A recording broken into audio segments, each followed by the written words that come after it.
Olá, pessoal, sejam bem-vindos a mais um episódio do Lucrando com Imóveis, o seu canal para um papo reto sobre investimento em imóveis. Estamos chegando agora no nosso 15º episódio, que aliás é o último episódio da nossa primeira temporada. E para hoje, para fechar essa nossa primeira temporada com chave de ouro, a gente escolheu um tema, depois de investigar e entrar em detalhes em vários pontos específicos do investimento em imóveis, hoje a gente resolveu sair um pouco do tema específico e ir para um tema mais geral de investimento novamente. Tá? Então a gente vai estar falando de investimento em imóveis comparado com outros tipos de investimento, os distintos tipos de ativos de investimento como um todo, critérios para escolha, perfis de risco, renda fixa, renda variável, investimentos alternativos, enfim, construção de carteira. Então, hoje, a nossa ideia aqui é sair do específico de imóveis. Claro que a gente vai continuar falando de imóveis o tempo todo, imóveis é sempre parte fundamental da nossa conversa, mas tentar colocar os investimentos em imóveis dentro de uma comparação mais geral das outras modalidades de investimento, tá?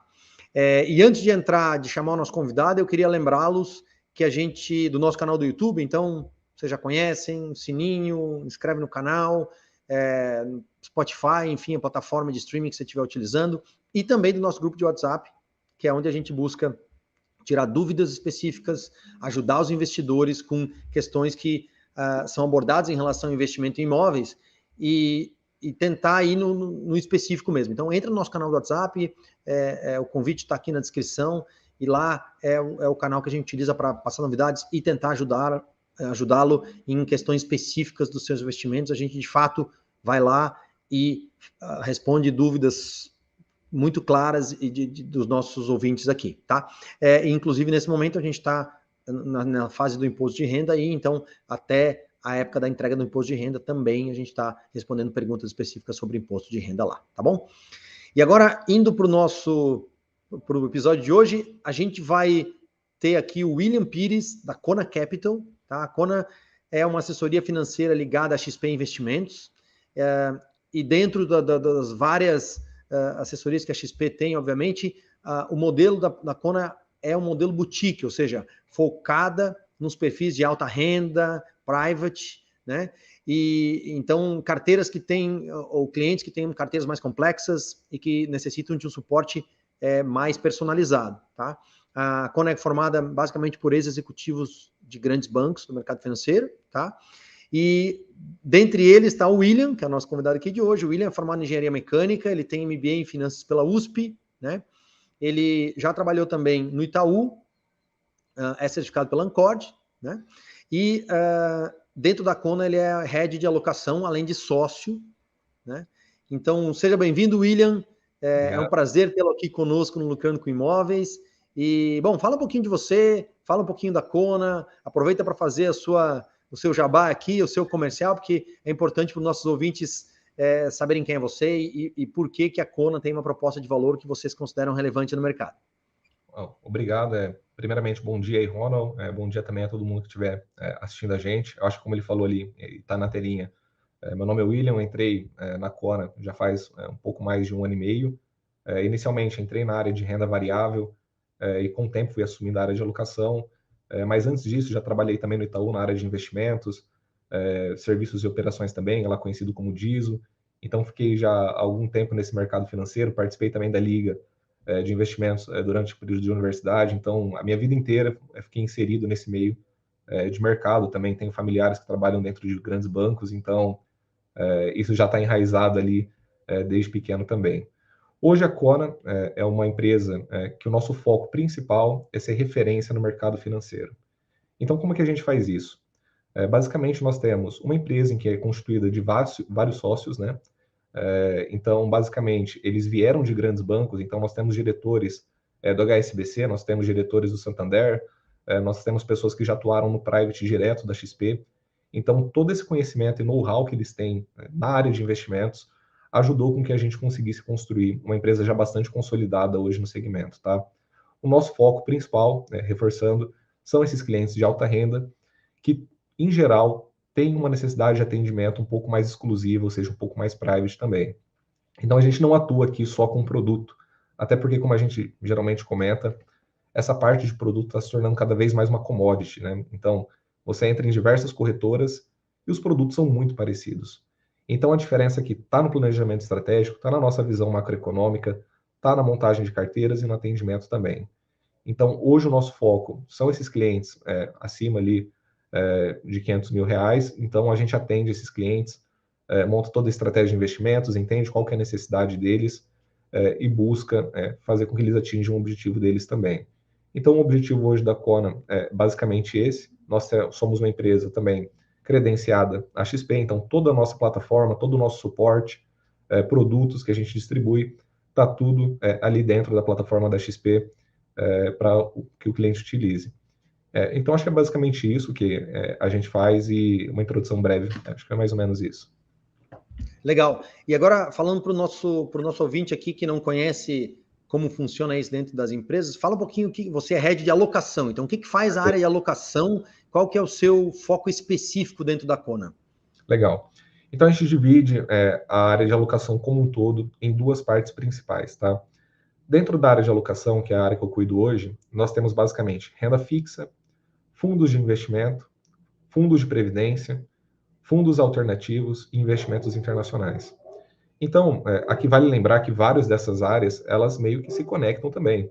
Então, se você tem um conhecimento de renda fixa, você vai ter o conhecimento de um fundo de investimento pós-fixado de crédito privado, por exemplo.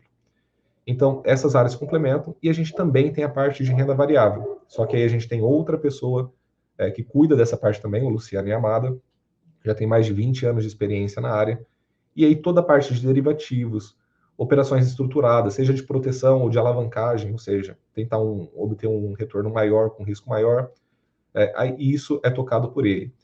Então, a área de alocação hoje, ela atua basicamente na definição da estratégia de investimentos como um todo, analisando o perfil do cliente e também selecionando os ativos dentro da plataforma.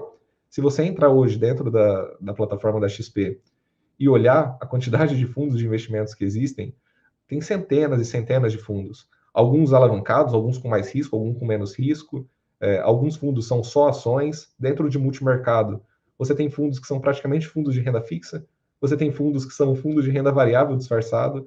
Então, para a pessoa que começa a investir, ou até para a pessoa que já tem um determinado nível de experiência, ela chegar e se deparar com essa quantidade de ativos é muito difícil. Então, é aí que entra a área de alocação, é aí que entra os escritórios de investimentos, como a Kona, em ajudar ao cliente a entender quais são os maiores objetivos, o que tem dentro de cada fundo, como que ele pode montar uma carteira diversificada e protegida, até para que ele esteja preparado aí para os diversos cenários que, bom, hoje a gente sabe que está bastante desafiador também, né? Legal. Muito bom. Então, eu acho que a gente vai ter um papo bem rico aqui, porque é exatamente essa questão de definir cenários, para que caminho ir, que tipo de investimento, é o que a gente gosta de discutir aqui no Lucrando com Imóveis, né? Claro, com foco em imóveis, mas acho que vai ser um bom bate-bola que a gente vai ter aqui hoje, tenho certeza, William. E assim, começando, basicamente é um ato contínuo da sua resposta de agora, quer dizer, como é que vocês avaliam, assim, de forma geral, quando chega um cliente, aí, quais são os critérios que vocês colocam para considerar quando o cliente vai definir por formar o investimento A ou B, começa a formar a sua carteira, quer dizer, risco, potencial de retorno, liquidez, necessidade de capital inicial, enfim, tenta falar um pouquinho, assim, de forma bem geral, como é que vocês começam essa análise de que tipo de investimento deve ser colocado na carteira de cada perfil de clientes, por favor. Perfeito. Acho que assim, o primeiro passo que existe quando um cliente chega ali no estágio zero, então ele chega com um dinheiro bruto, né, muitas vezes já tem alguma aplicação, mas também às vezes chega com um recurso pronto ali para aplicação, é fazer o suitability do cliente. O suitability, a gente vai basicamente conhecer qual é o perfil de risco e tolerância a risco desse cliente. Porque muitas pessoas às vezes acreditam que tem um perfil conservador e às vezes chega a ser até moderado ou agressivo, enfim, vice-versa. Esse primeiro filtro que é feito, ele é um filtro muito básico, né? Tanto que são algumas perguntas padronizadas que, obrigatoriamente, até pela CVM, tem que ser feitas, tá? Ao cliente. A partir disso, é feita uma reunião com o cliente, ou seja, pode ser por vídeo ou presencial, e aí a gente vai entender diversos aspectos da vida do cliente.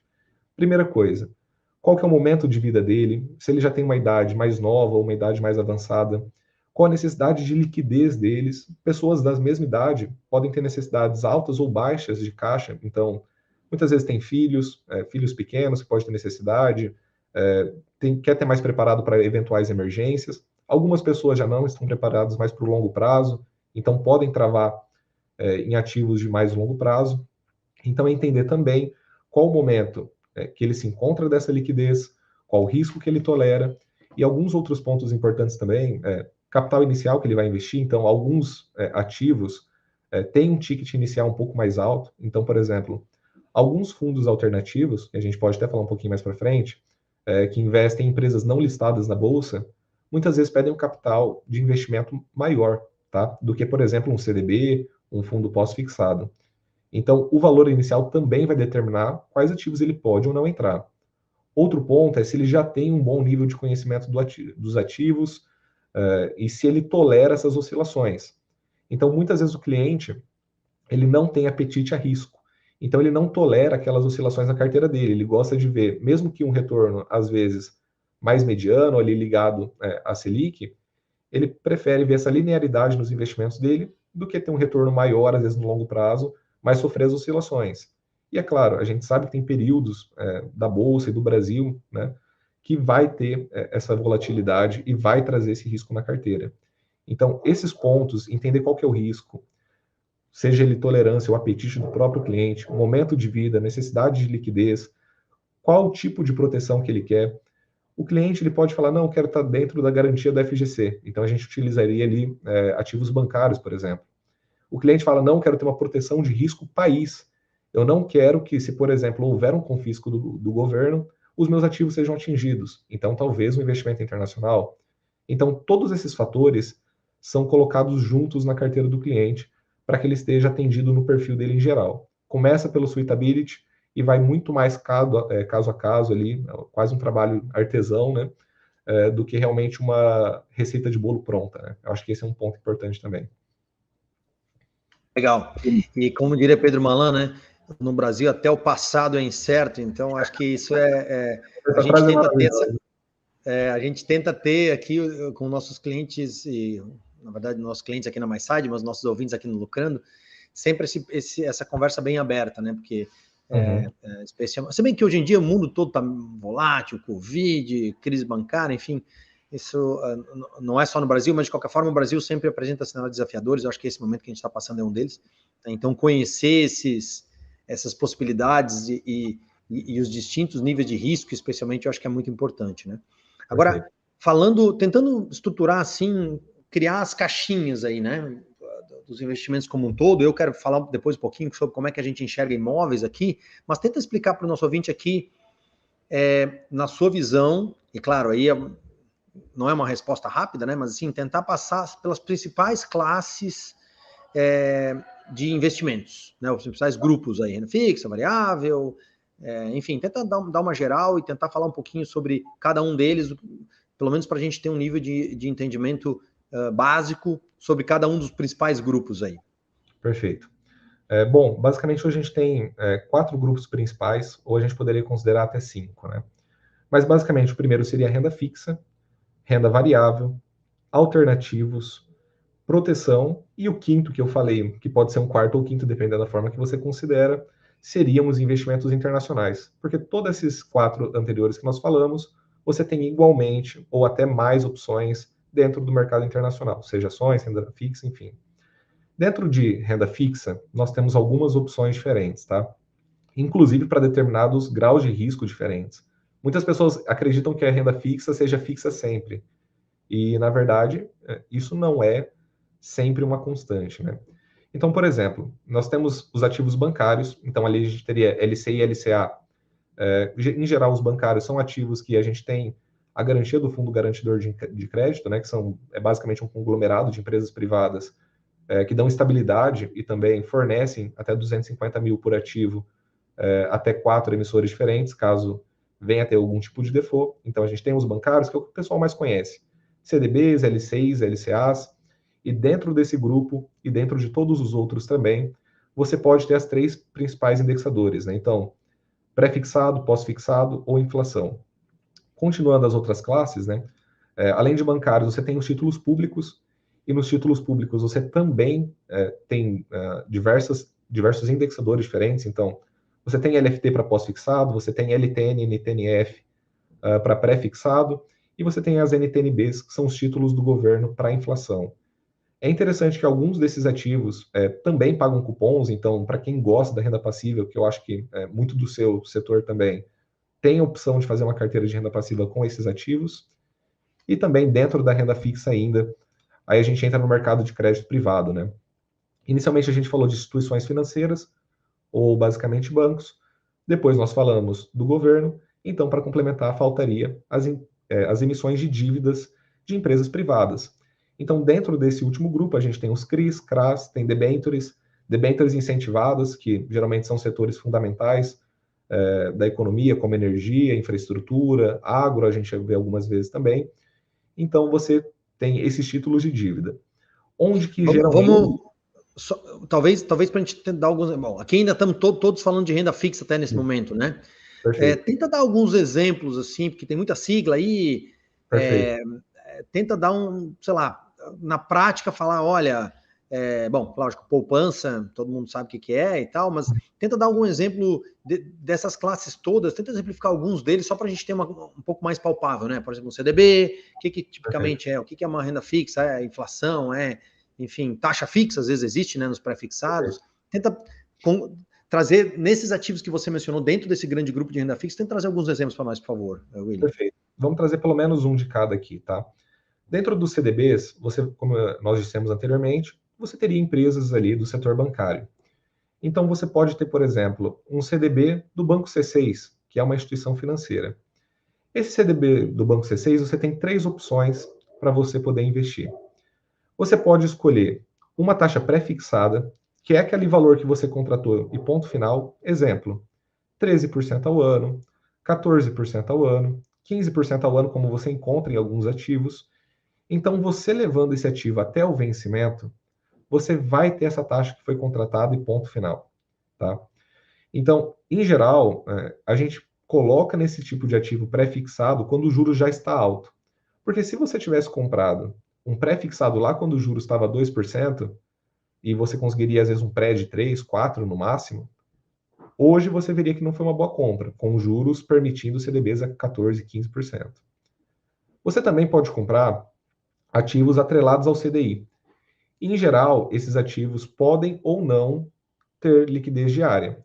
Então, você, muito provavelmente, a grande maioria do público aqui já tem ou terá em algum momento da vida um CDB de liquidez diária. Então, ele vai render 100% do CDI, 101% do CDI. E de onde vem esse CDI? É basicamente uma taxa derivada da Selic, que é a nossa taxa básica de juros da economia. Então, esse tipo de ativo, se o juro sobe, você ganha mais, porque você vai ter 100% daquela taxa. E se eventualmente a taxa cai, o inverso também é verdadeiro.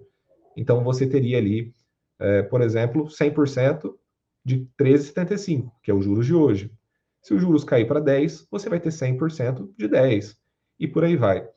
Então, esse tipo de ativo é legal quando os juros também está alto e tem a tendência de ficar alto por mais um determinado período de tempo, ou quando existe a perspectiva também de subida de juros, como foi o caso dos 2 últimos anos, né? E por último, a gente tem os de inflação mais um determinado valor. Então, percebam que ele é como se fosse uma combinação dos dois anteriores. Porque você tem uma taxa pré-fixada, por exemplo, inflação mais 6. O 6 seria a parte pré-fixada, e a parte que irá variar com o tempo é a parte de inflação. Então, se a inflação dá 6% ao ano, você terá 6 mais o 6 do pré-fixado, totalizando aproximadamente 12. Eu digo aproximadamente porque o pessoal geralmente soma, né? Mas o correto seria uma multiplicação dos dois valores. Se a inflação dá 7, daria aproximadamente 7 mais 6, 13, e por aí vai. Esse tipo de ativo é super interessante ter na carteira, visando um ganho real.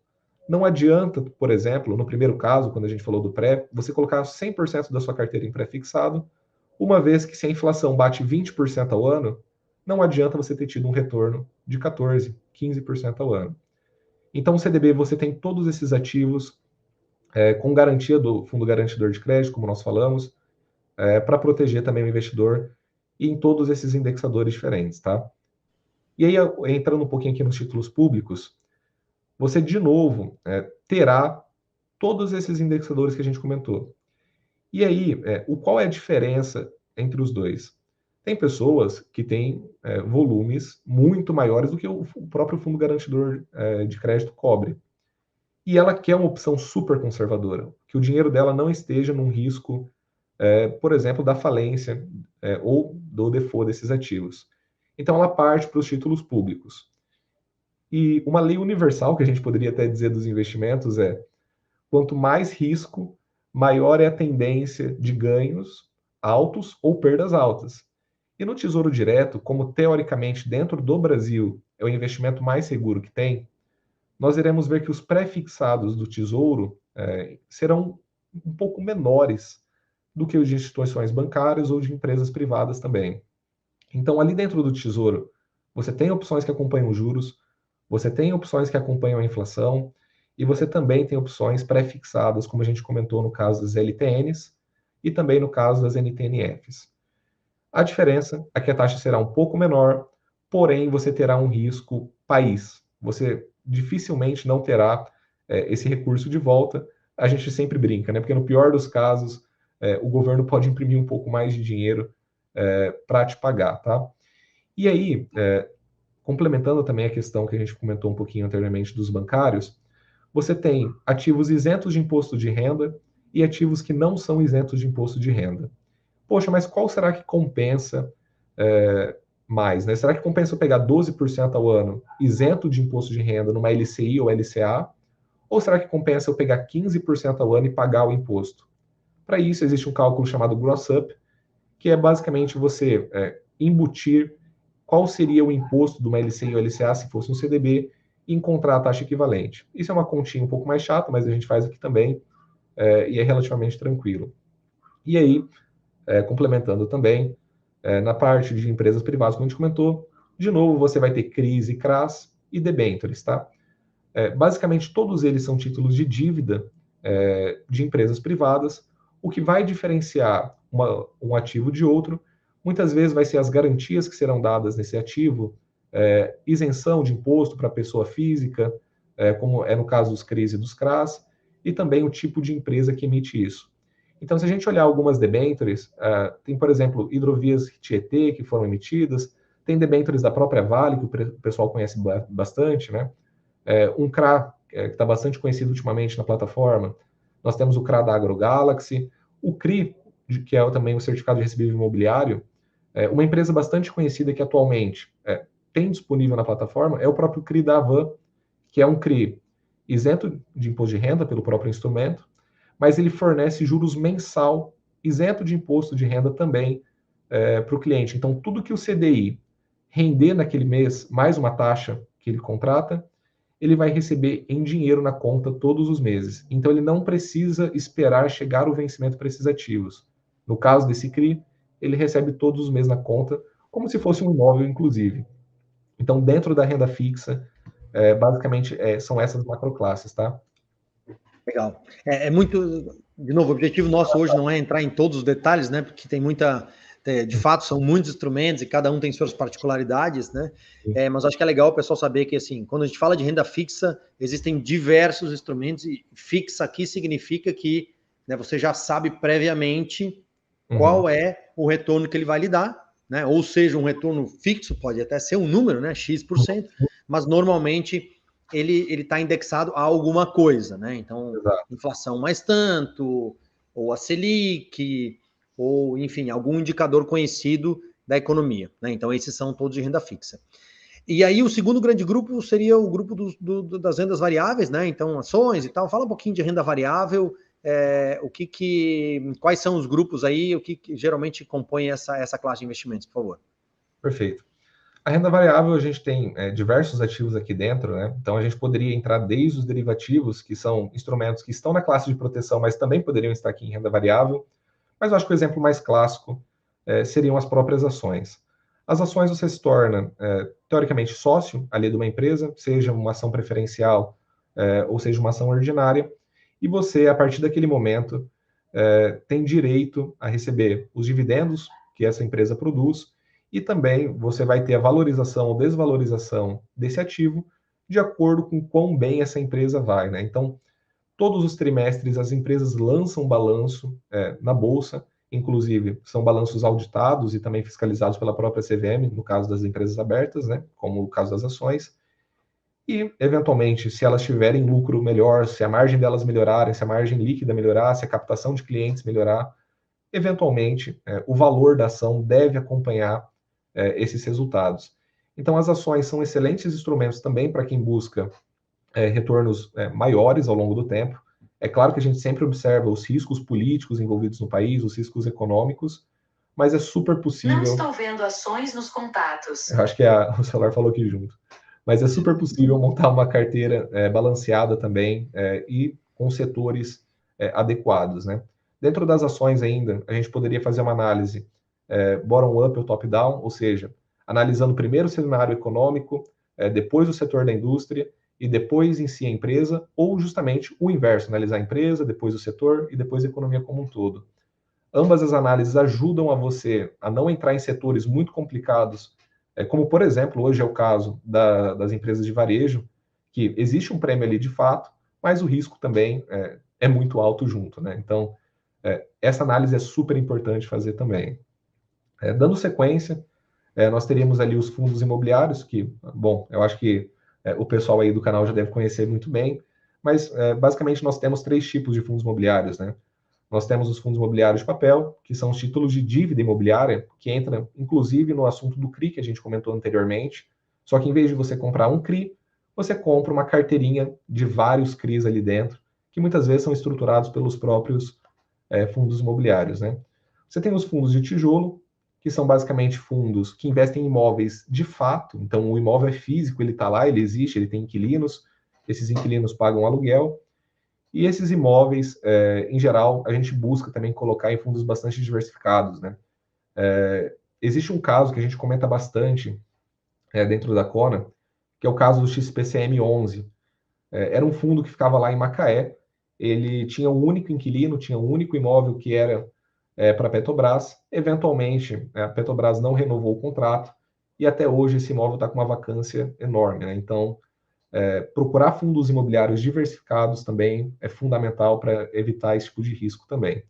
E o terceiro tipo de fundo imobiliário são os FOFs. Isso é basicamente fundos de fundos. Então, dentro desse fundo imobiliário, ele vai comprar outros fundos imobiliários e podem ser eles de papel, podem ser eles de tijolo, pode ser os dois ao mesmo tempo, como é o caso do CPTS-11.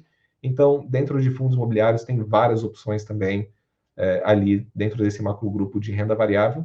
E é muito legal para compor a estratégia de quem busca ter essa renda passiva ali, né? Então, uma renda todos os meses e, por enquanto, no Brasil, isento de imposto de renda.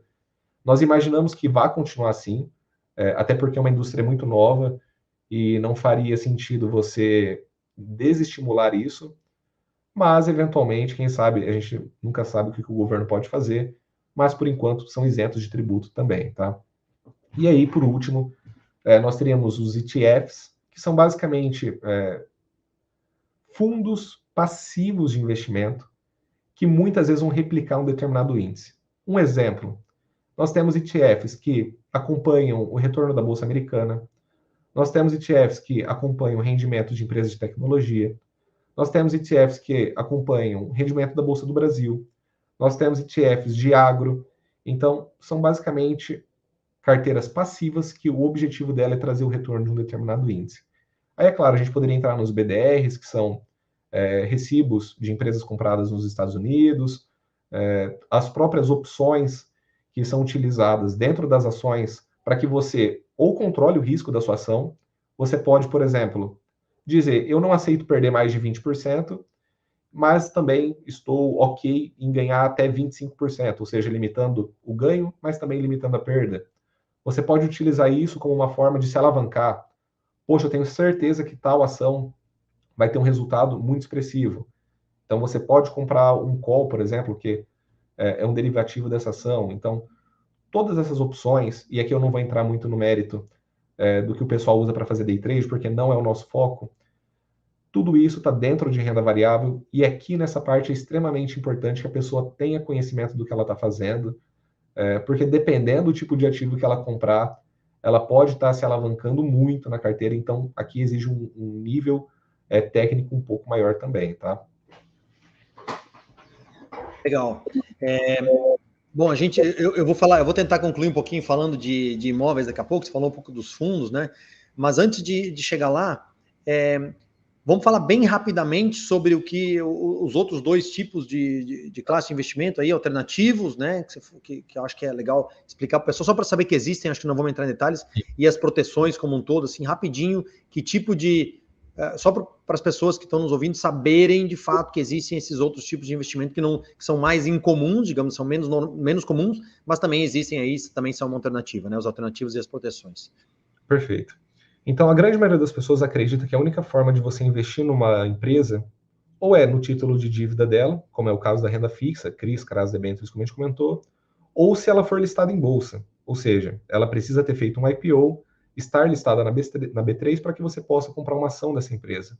Mas isso não é necessariamente verdade.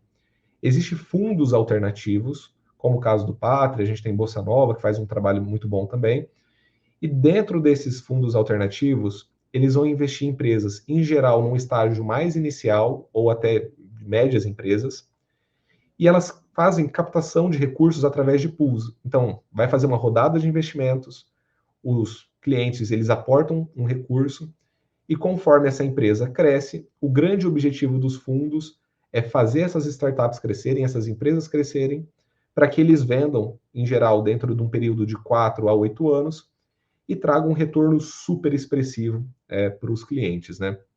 Pontos super importantes aqui dentro desses fundos alternativos.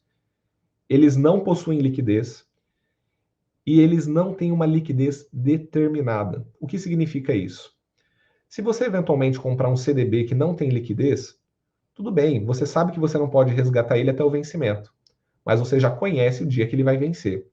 Dentro dos investimentos alternativos não funciona assim, porque o investidor ele vai receber o retorno de volta quando as empresas forem vendidas. Então é importante que o cliente conheça também o nível de tempo que ele consegue ficar sem esse recurso, que em geral gira de 4 a 8 anos, como a gente comentou. É importante lembrar que os fundos alternativos muitas vezes possuem riscos maiores do que os casos anteriores que a gente comentou, de ações e renda variável, mas você tem excelentes fundos que estão aí há muitos anos, trazendo retornos super excepcionais também. Então é normal você ver dentro de fundos alternativos empresas que dobram de tamanho dentro de 2, 3 anos, às vezes até mais do que isso. A gente pode até citar alguns casos, como a Kinvo, tem uma empresa de brechó que foi vendido para a Renner recentemente, que também era de startup. A própria XP Investimentos como um todo nasceu dentro de um fundo dessa forma. Então, esse investimento tem um pouco mais de risco, porém ele também pode fornecer retornos maiores ou também perdas maiores. E aí vai também de adequar a proporção desse ativo na carteira do cliente, nunca colocando mais do que 3 a 5% no máximo. Então, isso é um ponto importante também.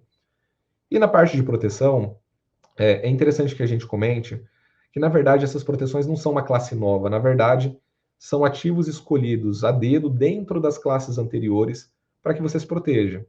As próprias opções, são conhecidos também como derivativos, dentro do mercado financeiro, eles podem ser utilizados para proteger a carteira do investidor. Então, você às vezes comprar uma put, o que é isso, de forma simples? Você tem o direito de vender um determinado ativo a um preço. Então, vamos lá, um exemplo rápido aqui e prático. O Ibovespa está 100 mil pontos. Você vai lá hoje e paga 50 centavos por ativo para você ter o direito de vender o Ibovespa a 100 mil pontos. Se eventualmente o Ibovespa cair para 90 mil pontos, lembra, você tem o direito de vender ele a 100 mil. Então você está protegido dessa queda. E se eventualmente ele subir? É igual um seguro. Se você contrata um seguro e o carro não bate, você fica feliz que o carro não bateu, mas o valor do seguro você pagou por ter essa proteção. Perdido, né? Exato. Eu acho que as proteções é bem isso, né? A gente falar, é um paralelo específico dos seguros aqui, né? Então, se eu preciso, se eu estou muito exposto a um certo cenário e ele pode me trazer para uma situação muito difícil, eu pago um certo prêmio para que, se aquele cenário acontecer, eu esteja protegido contra ele. É isso, né? Sim, exato. E se ele não acontece, a gente não vai ficar triste porque não bateu o carro, que a casa não pegou fogo. A gente vai ficar feliz porque a maior parte dos nossos outros ativos vão se valorizar com isso também, né? Então, os derivativos são instrumentos que a gente utiliza para proteger a carteira, e não só através de opções, tá? A gente também tem alguns ativos que oscilam negativamente a períodos de crise. Então, você tem, por exemplo, o ouro. O ouro, em períodos de crise, historicamente, ele se valoriza, porque é um metal que já está aí provado há milênios, né? Nós temos o índice VIX, que basicamente ele é conhecido como índice do medo, né?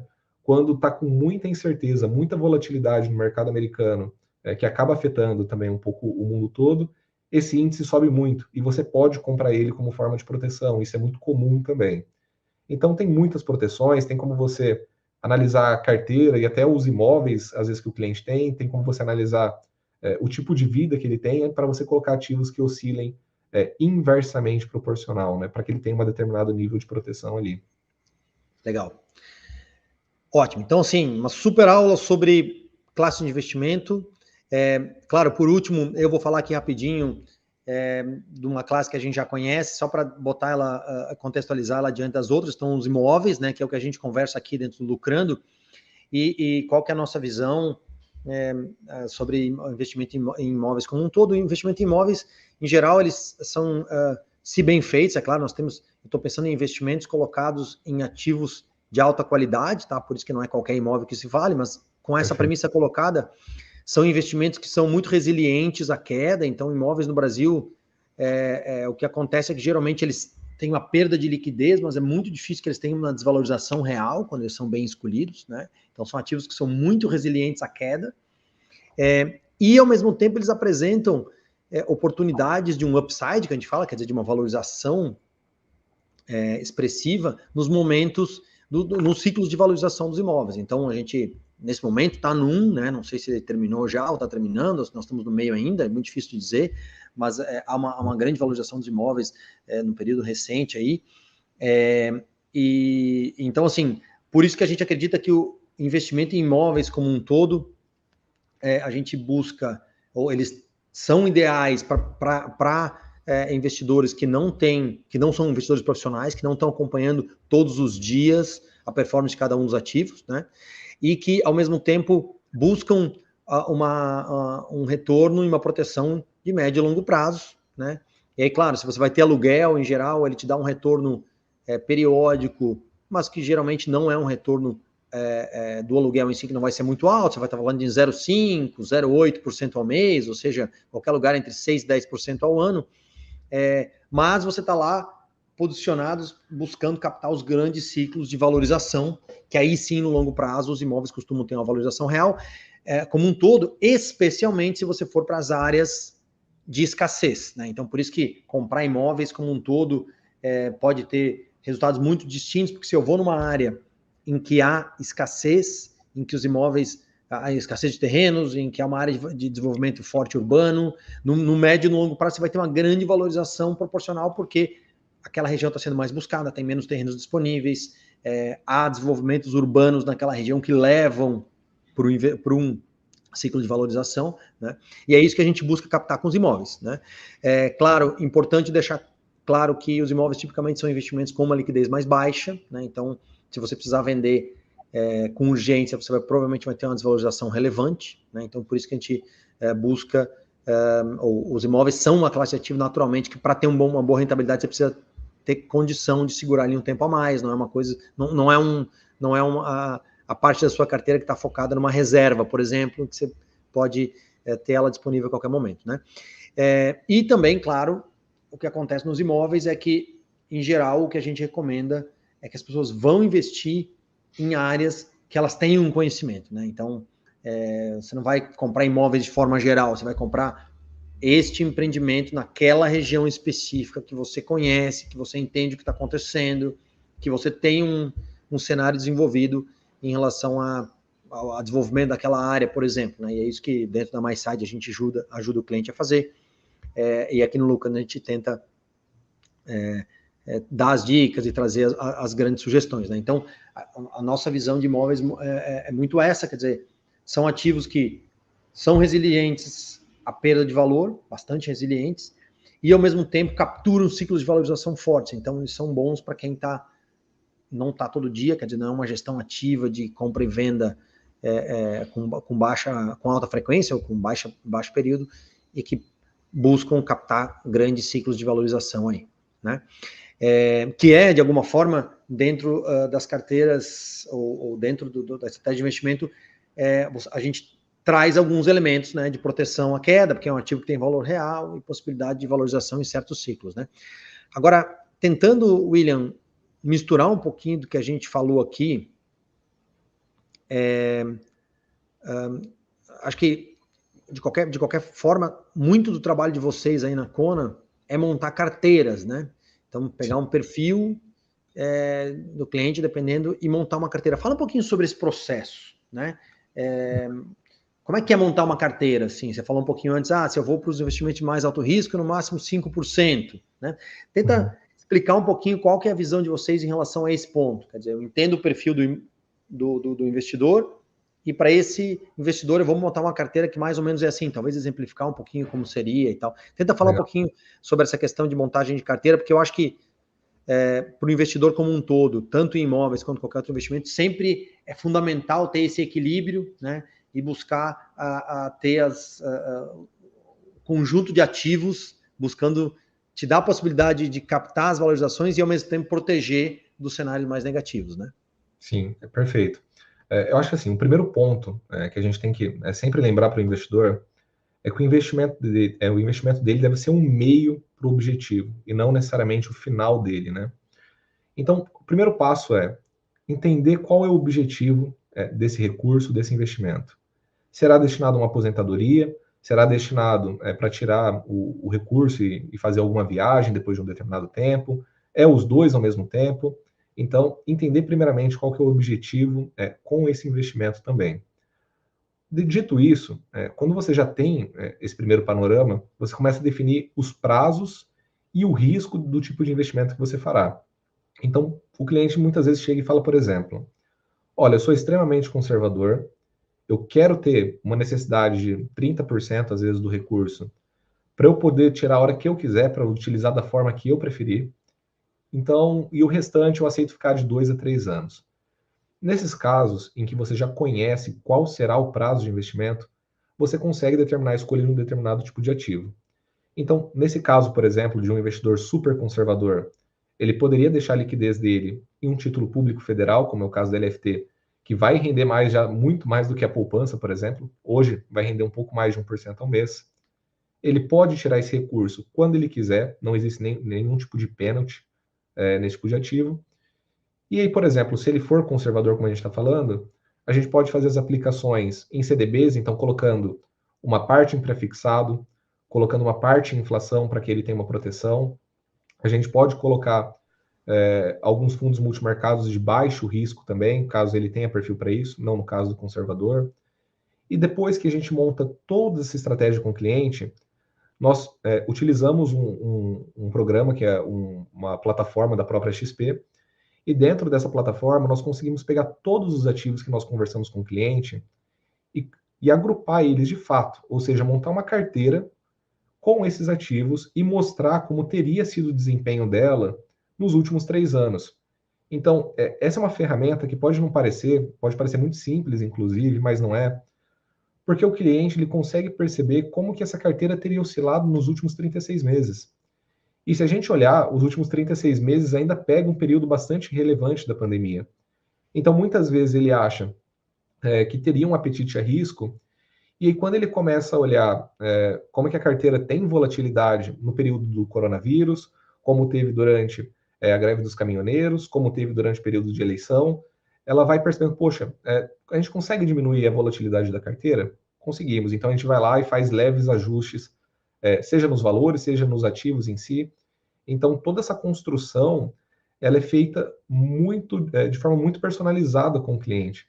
Então, no final do dia, a gente vai passar para ele todos os prazos que ele vai poder fazer os resgates, quando terá o vencimento, como que funciona a venda antecipada, caso ele venha querer, porque isso é uma possibilidade, por mais que você compre, por exemplo, um ativo que não teria liquidez, a gente consegue ainda vender ele, negociar no mercado secundário. Então, é um serviço adicional que muitos bancos ainda também não fazem.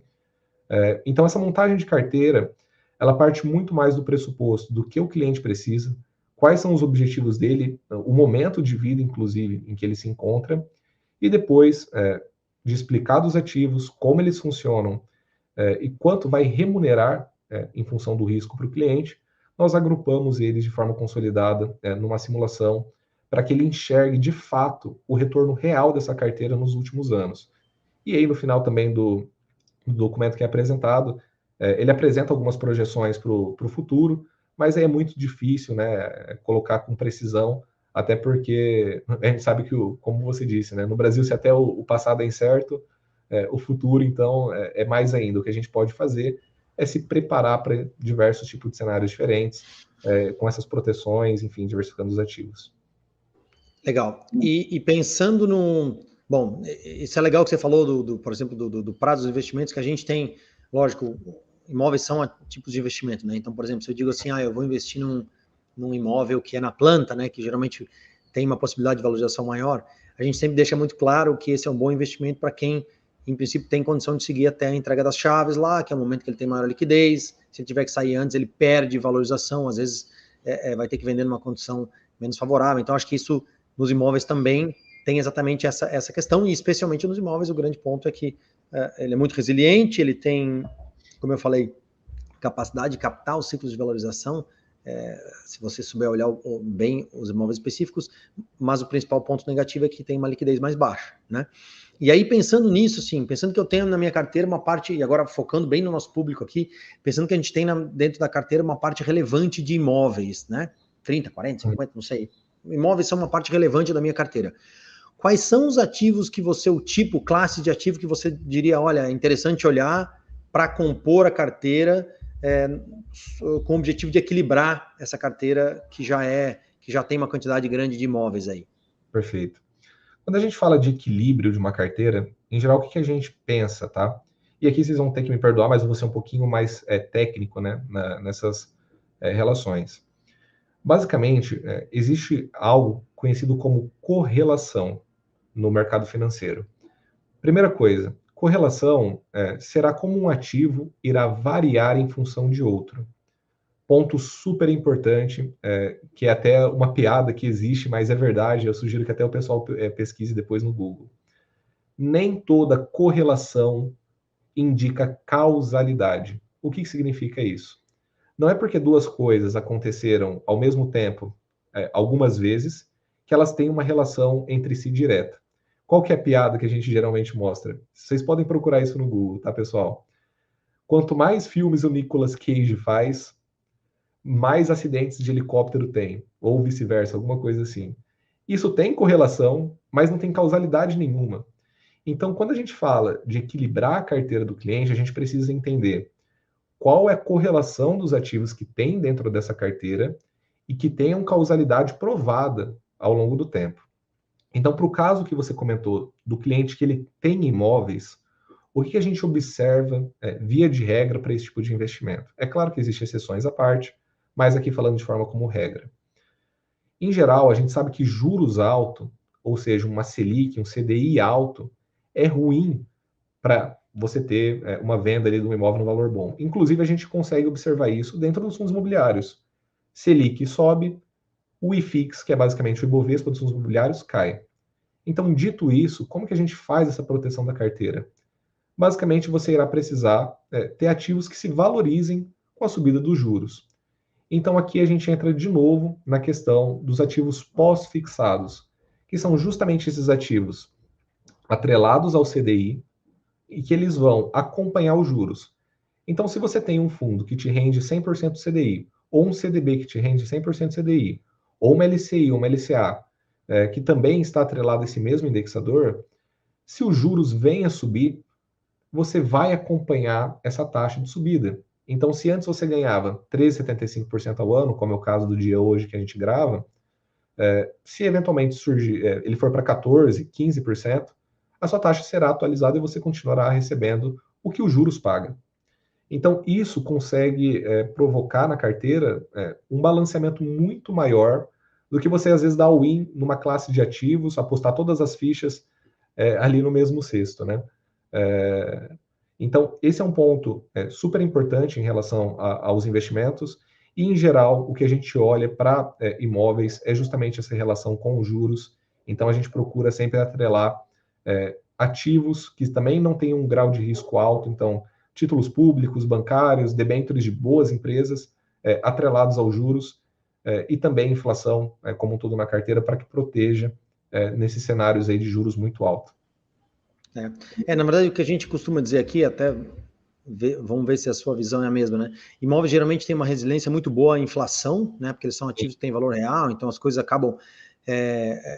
todos os aluguéis são indexados à inflação, o valor dos imóveis geralmente resiste muito bem à inflação, começa a subir custo de material de construção, que é um tipo de inflação, aí os imóveis vão subir porque os imóveis novos sobem, porque é o custo, então geralmente os imóveis se comportam super bem com a inflação, porém eles sofrem um pouco mais com taxa de juros, né? Então, nesse momento, por exemplo, eles estão sendo, se você olhar os fundos imobiliários, você falou, estão sendo penalizados, e aí a gente olha agora, olhando para frente para o momento em que, no caso dos imóveis, para o momento em que os juros vão voltar a cair, né, que a gente vai ter um relaxamento, por isso tem toda essa discussão na economia, porque não são só os imóveis, né, geralmente ativos da economia real, produtiva, sofrem muito com juros altos, né.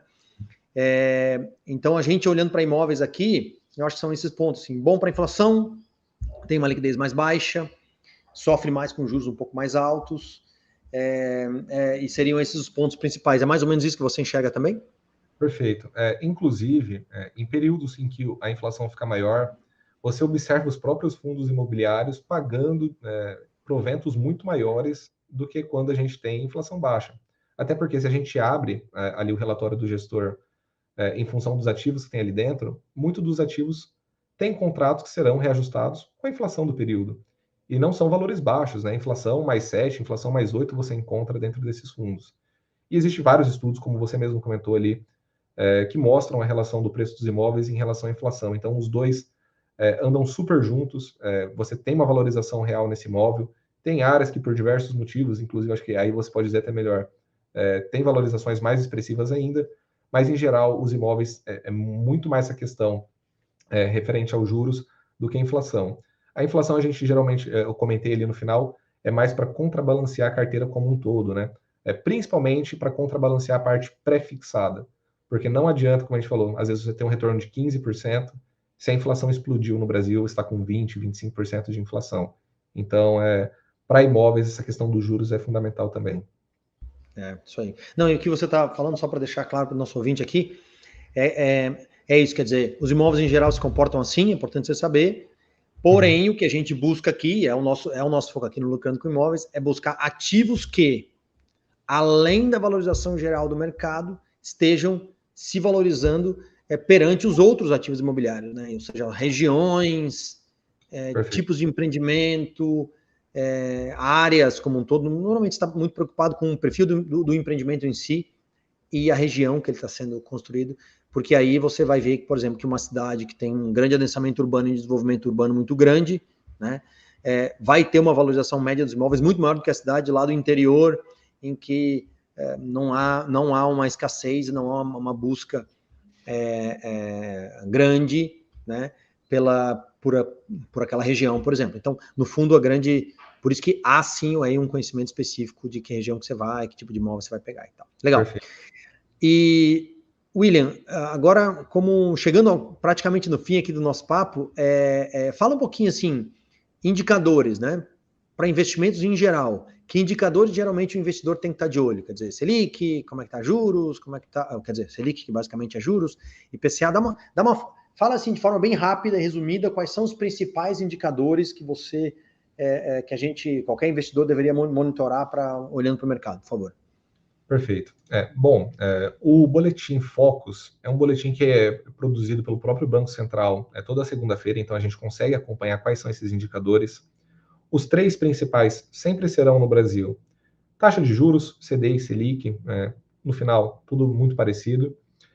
Inflação, e também você pode olhar o IGPM, dependendo do tipo de ativo que você tem, então IPCA ou IGPM, qualquer um dos dois ali serviria. O câmbio seria o terceiro, que eu também ficaria bastante de olho, porque nós temos uma economia que pode não parecer, mas é extremamente dolarizada.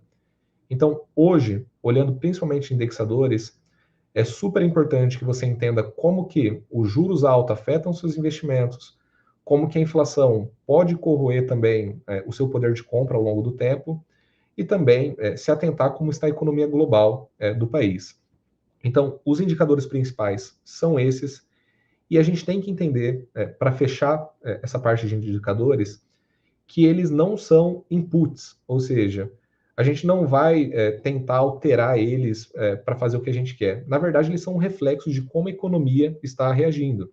Então, por que o Banco Central simplesmente não baixa juros e facilita a vida de todo mundo para ter financiamentos mais baratos, para as empresas terem capital de giro mais barato? Por que ele simplesmente não faz isso? Porque isso pode provocar uma inflação enorme ao longo do tempo, que no médio e longo prazo seria péssimo. Então, está antenado também nas questões políticas e econômicas, que hoje está muito em voga, a gente liga a TV, está todo dia isso sendo falado, é importante porque isso vai mudar nas previsões desses indicadores. Então, você tendo essa noção de como que o mercado oscila em relação a esses indicadores e acompanhando eles, não precisa ser tão frequentemente, uma vez por mês para um investidor normal já estaria ok, você consegue estar já bem atendido, aí, melhor que 99% das pessoas que estão investindo no mercado, né? Então, principalmente CDI, inflação e câmbio. Legal. Bom, chegando na parte final aqui, William, do nosso episódio de hoje, a gente sempre termina com o que a gente chama de dica de ouro do convidado. Então, pensando ali, momento do Brasil, investimentos, enfim, qual que seria a sua dica de ouro para quem está nos ouvindo em relação aos seus investimentos? Primeiro de tudo, se você me permite, eu queria dar uma dica de ouro e talvez uma de prata, então duas aqui para servir, tá? Pode ser, a casa é sua. Primeiro de tudo, diversificação. Não adianta a gente escolher o melhor ativo do mundo e colocar 100% do patrimônio nele. Eventualmente, alguma mudança de legislação, alguma fraude contábil nunca prevista, como o caso da Americanas, pode afetar seu investimento de forma significativa. Então, aquele ditado que a nossa mãe, a nossa avó falava para a gente de não colocar todos os ovos na mesma cesta, vale também para os investimentos, é claro que de uma forma um pouco mais sofisticada. Então, primeiro de tudo, diversificação. E se eu pudesse escolher um ativo hoje, nesse momento, com um dólar a quase R$5, e todos os riscos que a gente tem visto ultimamente, a pessoa que ainda não dolarizou o patrimônio, eu acho que é um momento super interessante, tanto pela questão cambial, quanto pela questão de juros nos Estados Unidos, então você consegue uma renda fixa super atrativa, e também esses ativos não se comunicam com o Brasil. Então, é excelente para planejamento sucessório, lá você consegue comprar ativos que não entram em nenhuma alíquota de tributação. Então, se eu pudesse dar mais uma dica de um ativo específico, seria dolarizem o patrimônio de vocês, seja com bonds, que são ativos de renda fixa, sejam ETFs, que a gente já comentou um pouquinho, ou até mesmo ações de boas empresas no exterior. Então, diversificação e investimentos no exterior. Legal. Bom, William, obrigado pela sua participação, obrigado ao pessoal todo da Kona Capital, foi um grande prazer tê-lo aqui e espero que a gente tenha a oportunidade de voltar a bater um papo no futuro aí, tá bom? Obrigado pela sua participação. Obrigado, viu, Ronald? Abraço aí pro pessoal também. Tchau, tchau. Valeu, um grande abraço. E, pessoal, então chegamos ao final do 15º episódio, chegamos ao final da nossa primeira temporada, foi um grande prazer tê-los aqui durante todos esses episódios. E lembrando sempre, grupo do WhatsApp, está aqui na nossa descrição, se inscreva lá, a gente responde as suas dúvidas específicas, a gente fala sobre notícias, a gente dá dicas, a gente, enfim, bate um papo de dia a dia com investidores em imóveis. E o nosso canal YouTube, né, nos plataformas de streaming aí, Spotify e tudo mais. Então se inscrevam, a gente vai agora dar uma pausa para montar nossa próxima temporada, mas em breve a gente volta com novos episódios e muita informação de muita relevância para investidores em imóveis, tá bom? Obrigado, pessoal, um grande abraço e até o próximo. Tchau, tchau.